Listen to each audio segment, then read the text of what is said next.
eens de introductie voorgelezen in een andere video. En nu zal ik hoofdstuk 1 voorlezen. Oké. We gaan eens kijken.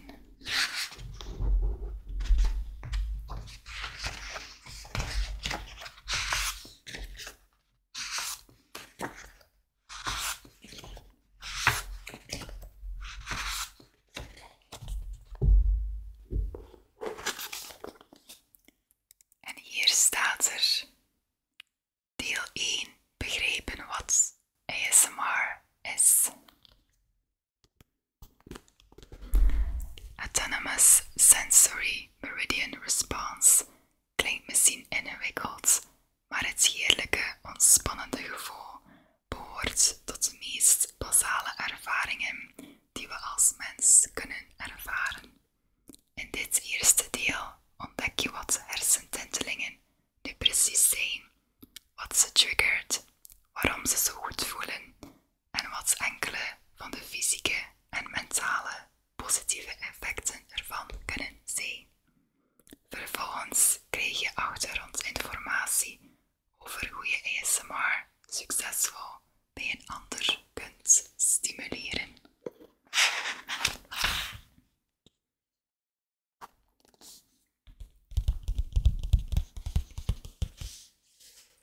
En dit is hoofdstuk 1.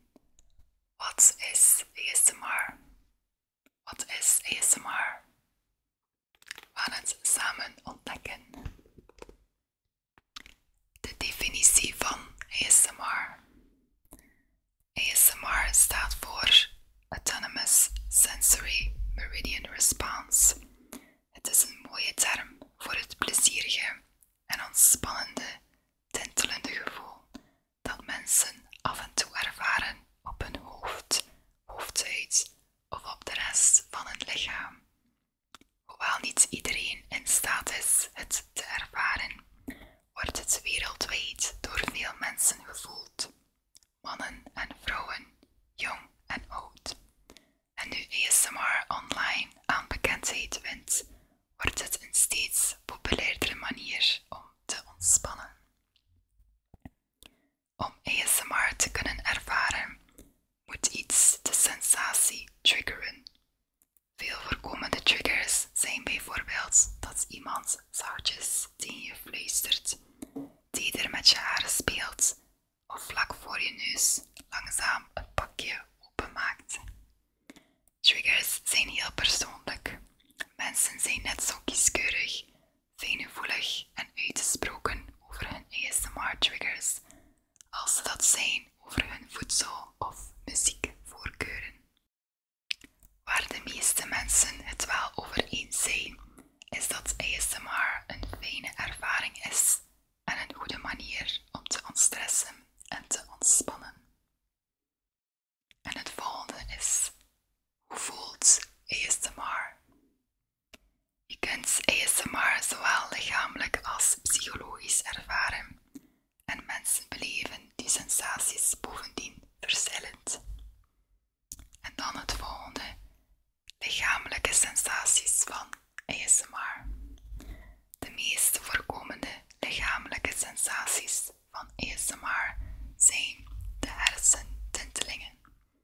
Deze tintelende sensaties worden meestal gevoeld in het hoofd, in de hersenen of op de hoofdhuid, maar kunnen ook op andere delen van het lichaam worden gevoeld. Soms worden deze gewaarwordingen als sprankelend of statisch beschreven. En dan het volgende is een pauzemomentje. Heb je wel eens rillingen gehad tijdens een bepaald deel van een liedje? Bijvoorbeeld als de muziek aanzwelt of als de zanger of zangeres iets op een speciale manier zingt. Dat bijzondere gevoel heet een frisson. De fysieke uiting ervan noemen we vaak trillingen of kippenvel. Het plezierige, psychologische of emotionele aspect is lastiger te beschrijven. ASMR lijkt enigszins op een frisson, omdat het eveneens zowel een lichamelijke als psychologische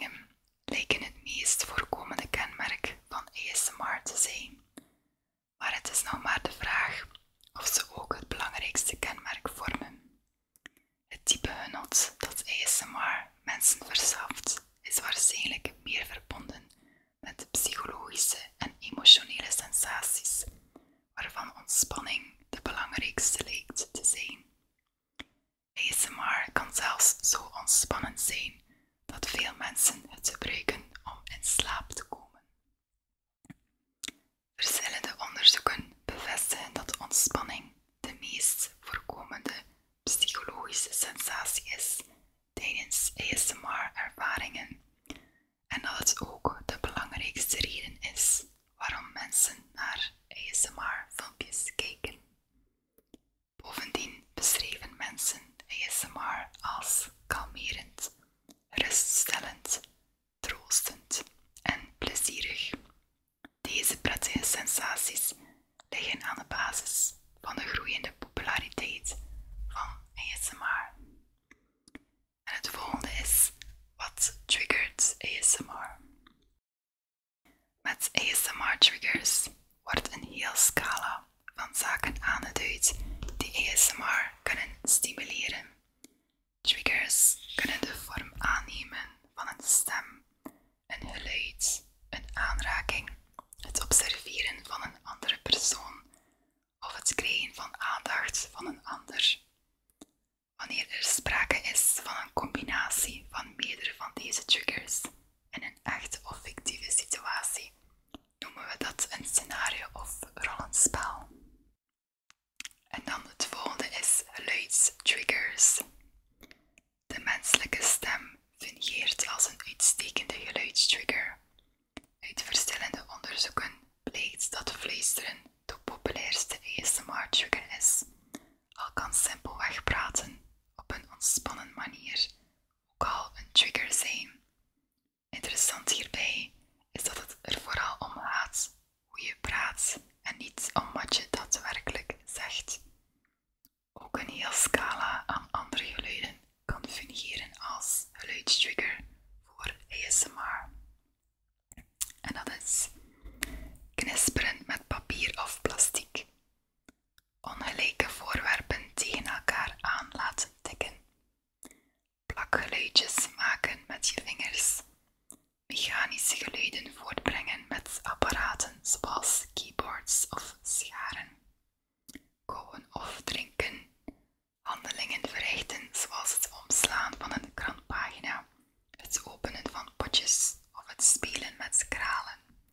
In hoofdstuk 3 en 4 gaan we uitvoeriger in op geluidstriggers. En dan het volgende is tasttriggers. Door tast of aanraking veroorzaakt ASMR komt vaak op een heel lichte, tedere en voorzichtige manier tot stand. Veel mensen vinden het bijvoorbeeld fijn als iemand met een vinger of hand over hun huid streelt, over de lijnen in handpalmen, moedervlekken op de huid of de aders aan de oppervlakte van de armen. Wat ook werkt, is het aanraken of strelen van het haar en de hoofdhuid. Denk daarbij ook aan vlechten, kammen, krullen of gewoon zachtjes met het haar spelen.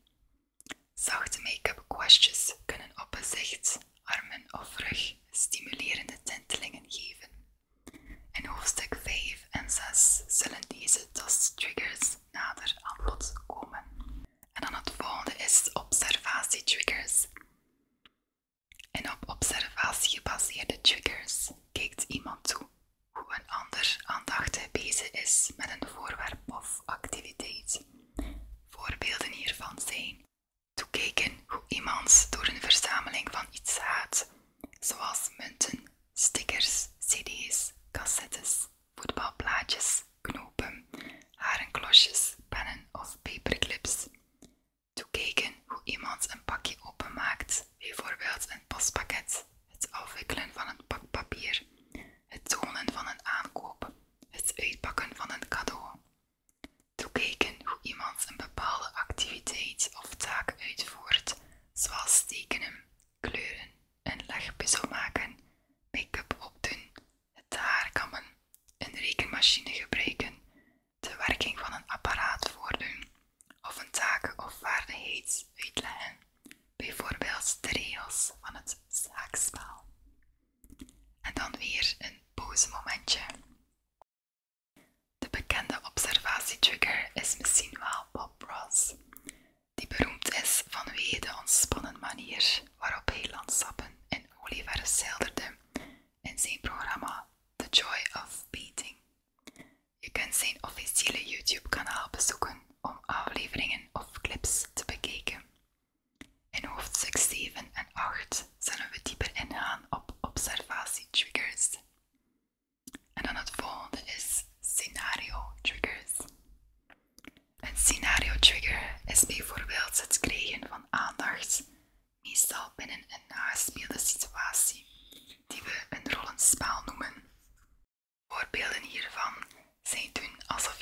wordt geknipt, er een oogonderzoek wordt afgenomen of dat je hulp van een leraar krijgt. Deze triggers kunnen sterke ASMR stimuleren, doordat het scenario iemand helemaal laat meeslepen in een reeks van triggers, waaronder de persoonlijke aandacht van een zorgzaam persoon. Populaire scenario's zijn bijvoorbeeld op aanraking gebaseerde scenario's, zoals een onderzoek naar hersenzenuwen, knipbeurten of het opdoen van make-up.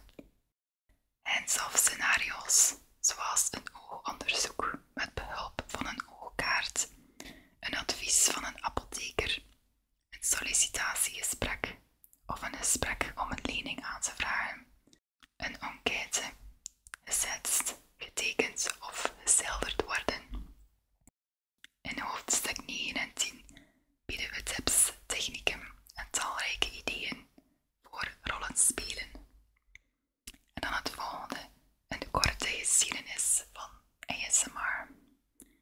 ASMR is niet op een bepaald moment ontdekt. Het is meer een ontdekkingstocht van toenemende bewustwording en inzicht. Deze tocht is nog altijd gaande en is dus verre van afgerond. Sterker nog, waarschijnlijk is er nog altijd meer dat we niet dan wel over ASMR weten. En dan het volgende, The Seed, een online forum. Op 29 oktober 2007 startte iemand met de gebruikersnaam OKWhatever51838 een discussie op het forum steadyhealth.com. De titel van de discussie was Weird Sensation Feels Good. Vreemde sensatie voelt goed.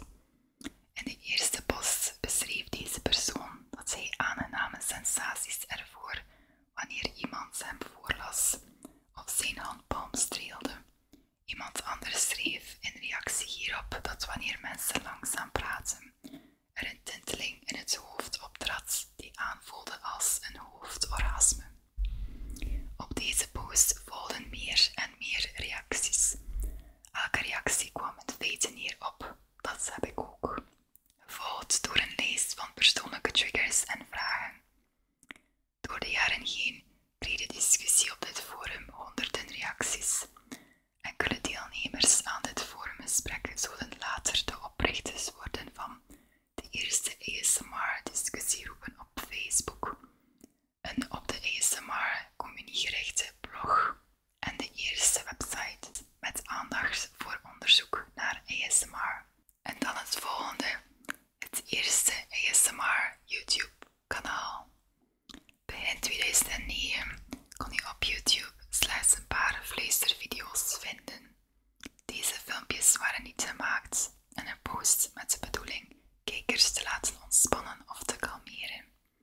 Mensen fluisterden gewoon omdat ze niet gehoord wilden worden door mensen in hun omgeving, want ze waren bijvoorbeeld in een bibliotheek of in de buurt van iemand die sliep.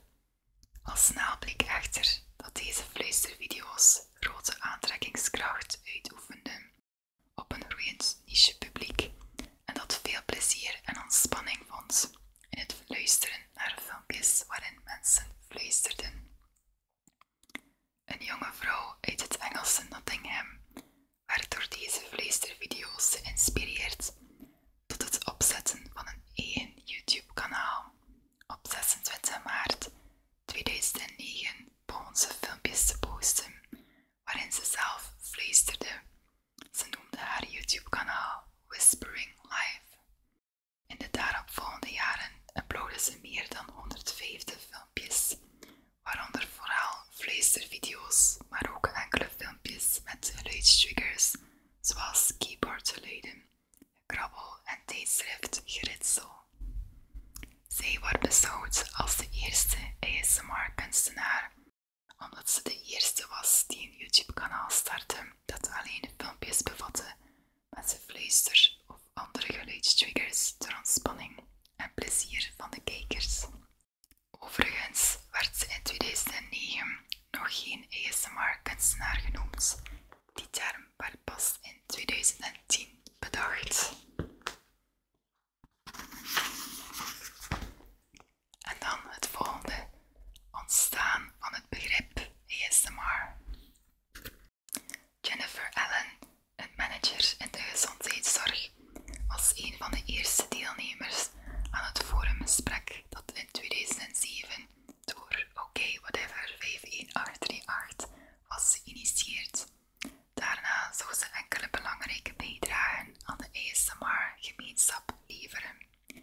start een ASMR Facebookgroep, een ASMR Facebookpagina en een website met aandacht voor onderzoek naar ASMR. Daarnaast leverde ze nog een grote bijdrage.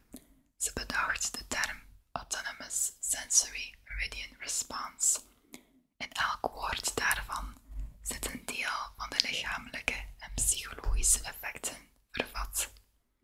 Het woord autonomous erkent dat deze autonome prikkels verschillende effecten op verschillende mensen kunnen hebben, inclusief het vermogen van sommige mensen om ASMR in zichzelf te stimuleren. Het woord sensory verwijst naar de zintuiglijke stimuli die via zicht, geluiden en aanrakingen ASMR kunnen aanwakkeren. Het woord meridian, dat hier culminatiepunt of glorie, heerlijkheid betekent, geeft aan dat de reactie, response, op de prikkels ten diepste ontspannend en prettig is. Het woord response, reactie, verwijst naar het specifieke effect dat deze prikkels bewerkstelligen. En dan terug een pauzemomentje. Jennifer Allen wist dat hersenorgasmes, zoals ASMR destijds werd genoemd, erg lastig te beschrijven waren en dat mensen die ze ervoeren het wellicht ongemakkelijk of verwarrend vonden om erover te praten.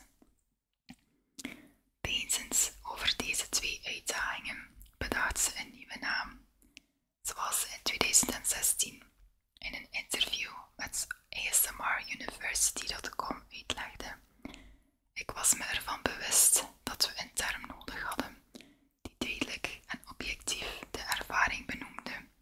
Het gebruik van een klinisch woord was de beste manier om ervoor te zorgen dat de groeiende community het woord zou gaan gebruiken en er gemakkelijker met anderen over zou kunnen praten. En dan het volgende, de toenemende populariteit van ASMR.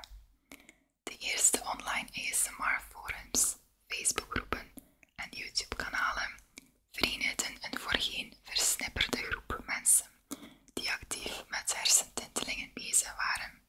Vanaf dat moment begon de ontspannende werking van ASMR meer aandacht te krijgen van de mainstream media.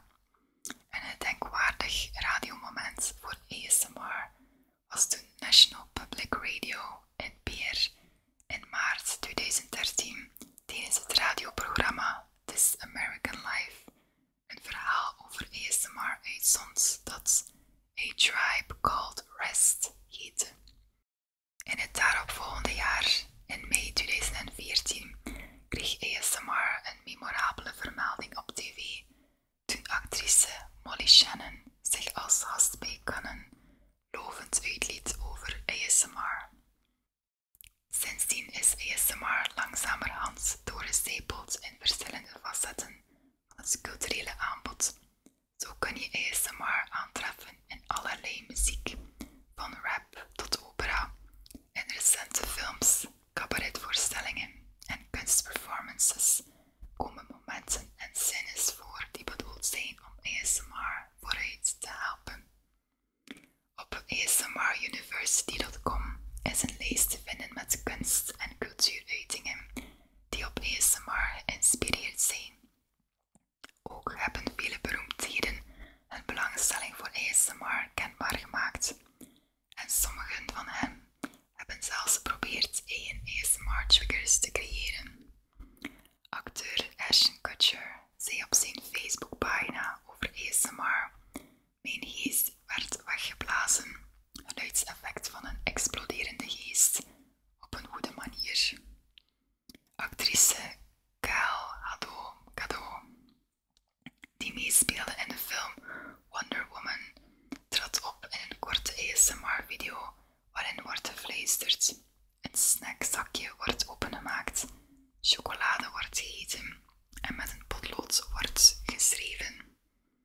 Actrice Kate Hudson nam een ASMR-video op waarin zij fluisterde, zachtjes water in een kopje liet bewegen, het ruisen van stoffen liet horen, met haar nagels over een leren riem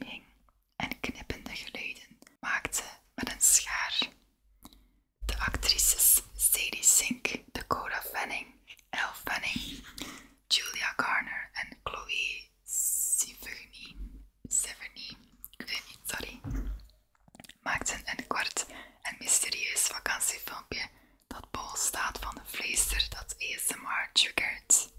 Daarnaast spelen bedrijven in hun reclames en marketingcampagnes in op de ontspannende geluksgevoelens die ASMR opwekt. Dove, Pepsi, KFC, Ritz, Ikea, Toyota, Sony en Glenmorangie Whisky hebben allemaal op ASMR gestimuleerde reclames ontwikkeld. De reclame van Ikea duurde zelfs meer dan 25 minuten en is onder de titel Oddly Ikea, Ikea ASMR op YouTube terug te vinden. Het moet duidelijk zijn dat ASMR de interesse heeft van heel veel mensen en het aantal neemt elke dag toe. Maar waarom voelen deze hersentintelingen nu eigenlijk zo goed? Dit heeft waarschijnlijk een evolutionaire oorzaak die diep geworteld in onze hersenen zit en zich uit in de manier waarop onze hersenen stofjes aanmaken. En dan het volgende stukje, biologische achtergrond van ASMR. Mensen van over de hele wereld hebben aangegeven ASMR te ervaren. Dit is een sterke aanwijzing dat het dus een biologische reactie betreft. Bijna al onze biologische functies en reacties, hoe eigenaardig die soms ook mogen lijken, hebben een voordelige uitwerking op ons. Vaak helpen ze ons te herstellen van een ziekte of een andere ongezonde toestand. Doordat we een huilend kind of een geliefde kunnen kalmeren en laten ontspannen, neemt de hoeveelheid stresshormonen in hun lichaam af en wordt hun gezondheid uiteindelijk aanzienlijk beter. En dan een quote van Imperfect ASMR, een ASMR-artiest. Ik herinner me dat ik ASMR van jongs af aan voelde, van wanneer mijn moeder mijn haar streelde, zodat ik in de trein kon slapen, tot mijn oma's zachte stem. Waarschijnlijk is het belangrijkste kenmerk van ASMR-triggers dat je ervan ontspant. Denk maar aan de manier van doen van je favoriete ASMR-kunstenaar of van iemand anders die je hersentintelingen bezorgt. Grote kans dat hij kalm praat, dat zijn stemgeluid zorgzaam klinkt en dat hij een authentieke, oprechte persoonlijkheid geeft. Zijn gedrag en karakter zorgt ervoor dat jij je veilig voelt. Als diegene geluidstriggers creëert, dan zullen zelfs die geluiden veilig aanvoelen. Geluidstriggers zijn veelal repetitief, methodisch, kalm en regelmatig en hebben een laag en of regelmatig volume. Zou deze persoon geluiden maken die luid, jachtig en onvoorspelbaar waren, dan zou je die geluiden en hun maker storend, bedreigend en allesbehalve relaxed vinden. Wanneer we om ons heen kalme geluiden, aanrakingen en gedragingen ervaren, dan zetten onze hersenen deze signalen om in stofjes die ons ontspannen en veilig laten voelen. En dan het volgende, de rol van oxytocine bij ASMR. Een stofje in de hersenen, oxytocine, wordt ook wel het vertrouwenshormoon of liefdeshormoon genoemd, omdat het vrijkomt wanneer mensen elkaar vertrouwen en voor elkaar zorgen. Het is aangetoond dat dit stofje in hoeveelheid toeneemt wanneer bijvoorbeeld kinderen en ouders liefdevol met elkaar omgaan, geliefden met elkaar knuffelen, vrienden samen tijd doorbrengen en zelfs wanneer hondenbezitters hun hond een aangeven. Veel ASMR-triggers hebben in directe zin te maken met dezelfde zorgzame interactie. Ons even lang neigen wij ernaar relaties aan te knopen met andere mensen, ouders, familieleden, vrienden en romantische partners die deze handelingen uitvoeren, juist omdat hun gedrag betrouwbaar voelt. En dan nog een quote van Juliette. Ik denk dat ASMR ertoe bijdraagt dat mensen emotionele banden aangaan. Ik voel me vaak aangetrokken tot mensen die ASMR in mij stimuleren. Ook merk ik dat ik uitkijk naar situaties situaties waarvan ik denk dat dit gaat gebeuren, zoals knipbeurten, oogonderzoeken of interactief theater. En dan het volgende is oxytocine en het bieden van zorg. Veel situaties die ASMR aanwakkeren lijken sterk op de momenten waarop een ouder kijkt naar een kind dat geconcentreerd is. ASMR wordt vaak getriggerd door de aanblik van iemand die kleurt, tekent, een apparaat hanteert, iets doet met een aantal voorwerpen of een pakje openmaakt. Het observeren van zulke activiteiten kan zowel de aanmaak van oxytocine vergroten als het gevoel geconcentreerd, relaxed of zelfs slaperig te zijn. Om dit verband te begrijpen, moeten we iets meer weten over de rol die oxytocine speelt in de ouderlijke zorg. Ouders, in het bijzonder moeders, maken een hoge dosis oxytocine aan wanneer ze voor hun kinderen zorgen. De oxytocine stimuleert hen om met meer belangstelling en aandachtige zorg op hun kinderen te letten, terwijl het ook gevoelens van ontspanning teweeg brengt.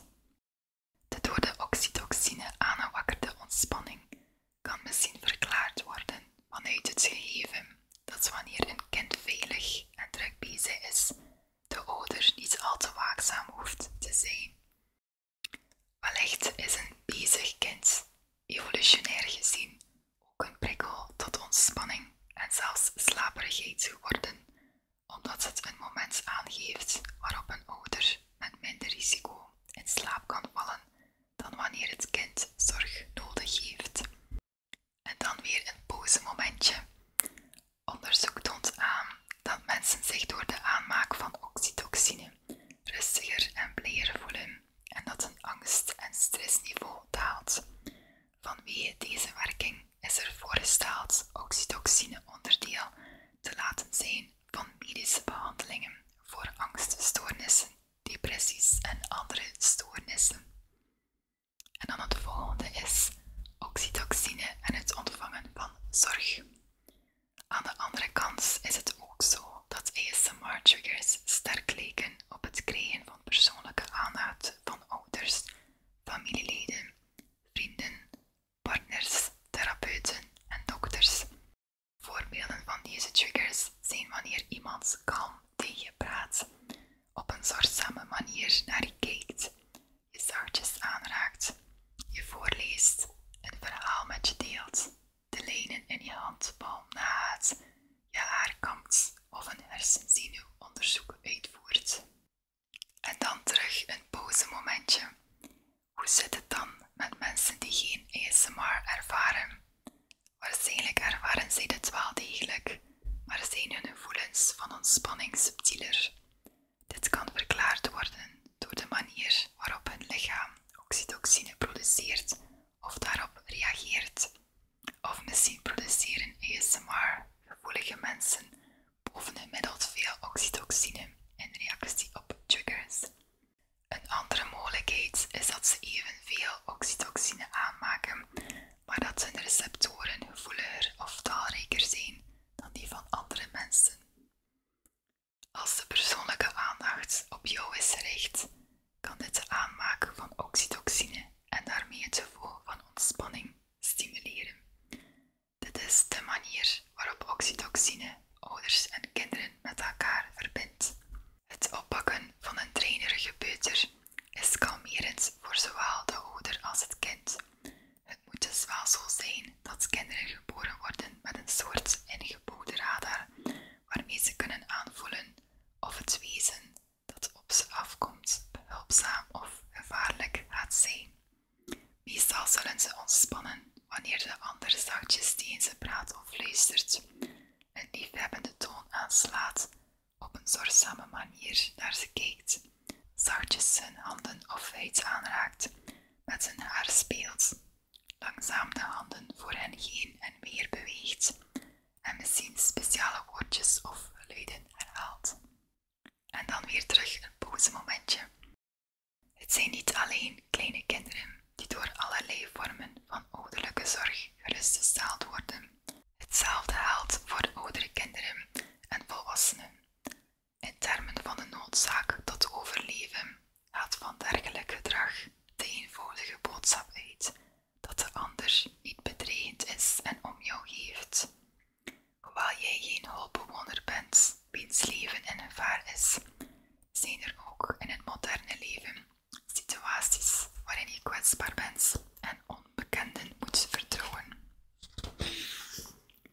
bijvoorbeeld aan bezoekjes aan een masseur, psycholoog of dokter, of aan de kapper met zijn haar. Hun expertise, professionele gedrag en prettige, zorgzame karakter lijken de basiskenmerken te zijn van een persoonlijkheid die ASMR stimuleert. Andere hersenstofjes. Zijn er nog andere hersenstofjes die verantwoordelijk kunnen zijn voor de sensaties en mogelijke voordelen van ASMR? Jawel, zo heeft onderzoek aangetoond dat wanneer ouders peuters kalmeren, een docent een verdrietig kind troost of geliefden elkaar op de bank knuffelen, er een heuse cocktail van hersenstofjes vrijkomt. Endorfine staat erom bekend ontspanning, slaperigheid en plezier te stimuleren en pijn tegen te gaan. Dopamine biedt een krachtige prikkel tot verlangen en stimuleert het concentratievermogen. Serotonine wakkert tevredenheid, voldoening en geluk aan. GABA vormt een krachtige stimulans voor ontspanning en slaperigheid. Melatonine speelt een belangrijke rol in de totstandkoming en kwaliteit van de slaap. Hoogstwaarschijnlijk dragen al deze stofjes bij aan de effecten van ASMR. En dan het volgende, voordelen van ASMR. De echte magie van ASMR schuilt echter in de heerlijke gevoelens die het voortbrengt. Mensen berichten dat ASMR ervoor zorgt dat ze ontspannen raken, goed met stress kunnen omgaan, gemakkelijker inslapen en zich gelukkiger voelen. Aangezien het verschijnsel nog maar net is ontdekt, zijn er nog maar weinig klinische experimenten uitgevoerd naar hoe en waarom het werkt en naar wat de potentiële voordelen ervan zijn. De meeste informatie daarover is afkomstig van mensen die de voordelen van ASMR zelf hebben ervaren en tijdens de onderzoeken over hun ervaringen hebben verteld. Als jij al ASMR-triggers hebt beleefd, dan heb je waarschijnlijk ook enkele van deze voordelen ondervonden. Mocht ASMR nieuw voor je zijn, dan vind je hier een lijstje met enkele van de lichamelijke en psychologische voordelen waarvan ook jij binnenkort misschien profijt zult hebben. En dan terug een pauzemomentje. Er moet nog veel onderzoek worden gedaan voordat de gezondheidsvoordelen van ASMR klinisch wetenschappelijk kunnen worden bewezen. Mocht je problemen hebben met je gezondheid, praat hier dan over met een dokter.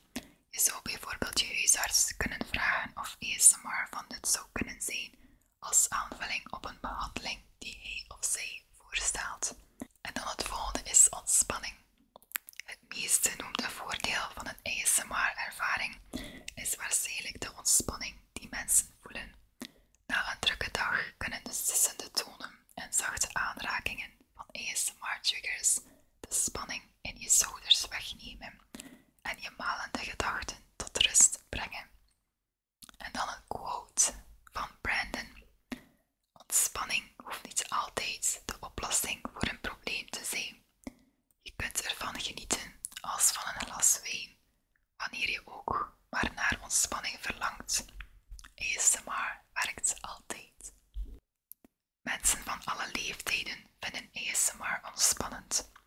Zo kunnen kinderen die overstuur of verdrietig zijn er baat bij hebben als er 10 minuten over hun haar wordt gestreeld of zachtjes over hun armen wordt gekriebeld. En dan terug een quote van Coconut Whisper, een ASMR-artiest. Ik heb de voordelen gezien die ASMR geeft voor kinderen die speciale aandacht nodig hebben. Het helpt ze niet alleen kalmeren en tot rust te komen, maar maakt ze op een bepaalde manier ook blijer. Veel mensen krijgen vroeg of laat te maken met stress. Dat is niet alleen een vervelend gevoel.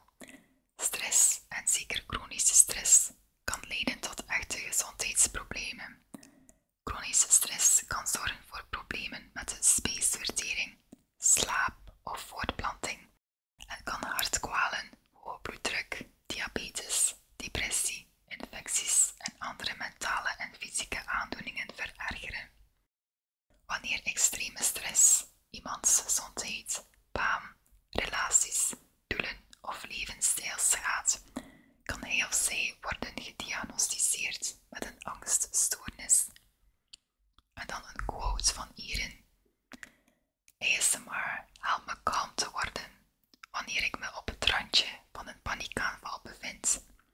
Ook helpt het me uit de down momenten te komen die een gevolg zijn van mijn bipolaire stoornis. Na een mentaal of lichamelijk uitputtende dag kan het ervaren van ASMR dus een welkome opluchting zijn. Een vriendin die je haar vlecht of een partner die zachtjes over zijn dag babbelt terwijl hij je arm aanraakt, kan je helpen weer rustig en oké te worden. En dan een quote van Kim. Ik ervoer ASMR als kind, nog voordat ik wist dat het een naam had. Het maakte me weer ontspannen, dan wat dan ook. Ik heb ADHD en vind het lastig rustig in mijn hoofd te worden. Dit maakt me vaak angstig. ASMR is een van de weinige dingen waar ik altijd op kan rekenen om me te kalmeren. En dan het volgende is het terugdringen van slapeloosheid. Voor veel mensen is het krijgen van genoeg slaap een hele uitdaging. Het moderne slaaptekort heeft vele oorzaken, zoals de verleiding en het licht van elektronische apparaten in bed, uitdagingen op het werk, constante deadlines en, bovenaan de lijst, al onze dagelijkse zorgen en verantwoordelijkheden. En dan een quote van Sus. ASMR helpt me absoluut om te relaxen en te ontstressen. Ik maak er elke avond vlak voordat ik naar bed ga gebruik van. Het helpt me te ontspannen en in slaap te vallen. Je overdag suffer voelen is een van de vele problemen die door de slapeloosheid kunnen ontstaan. Een gebrek aan kwalitatief goede slaap kan resulteren in een slechter leefvermogen of geheugen en toenemende problemen met angstigheid en depressie. Ook kan het hartproblemen, diabetes, infecties, ademhalingsmoeilijkheden en obesitas verergeren. Wanneer slaapgebrek problemen oplevert met betrekking tot iemands gezondheid, baan, relaties, doelen of levensstijl, kan een arts de diagnose insomnia stellen. Het beoefenen van ASMR vlak voor bedtijd of misschien ook al eerder op de dag kan bijdragen aan een betere slaap. En dan het volgende is minder somberheid en depressie. Bijna iedereen ervaart wel eens een sombere periode, maar aanhoudende somberheid is veel verwoestender en kan onder meer leiden tot eetstoornissen, een verminderd libido, agressie, het terugtrekken uit het sociale leven, het slecht voor jezelf zorgen en een laag zelfvertrouwen. Wanneer een aanhoudende, sombere stemming een negatieve invloed heeft op iemands gezondheid, baan, relaties, doelen of levensstijl, kan een arts de diagnose depressie stellen. ASMR kan helpen een buffer op te werpen tegen sombere momenten. Een in 2005 in PRJ gepubliceerd onderzoek liet zien dat mensen die een grotere kans hebben op depressie aangaven dat het bekijken van ASMR-filmpjes hun stemming verbeterde. Sommige van jouw favoriete ASMR-triggers kunnen je helpen je stemming op te krikken. En dan verbetering van het algehele welzijn. Naast deze specifieke voordelen zorgt het ervaren van ASMR ervoor dat je je simpelweg beter voelt. Net zoals een yoga-klasje, bezoek aan de spa of het bekijken van je favoriete tv-programma kan een ASMR-sessie een ontspannen moment voor jezelf zijn waar je naar uit gaat kijken. Daarmee kan het zeker een aanvulling zijn op activiteiten die je nu al onderneemt om te ontspannen. Zo kan ASMR je helpen opnieuw te focussen en terug bij jezelf te komen wanneer je jezelf overweldigend of in de war voelt. En dan nog een quote van Karen Schweiger of zoiets. Ik denk dat we pas het topje van de ijsberg hebben gezien van de potentiële voordelen van ASMR. Niet alleen in het ontdekken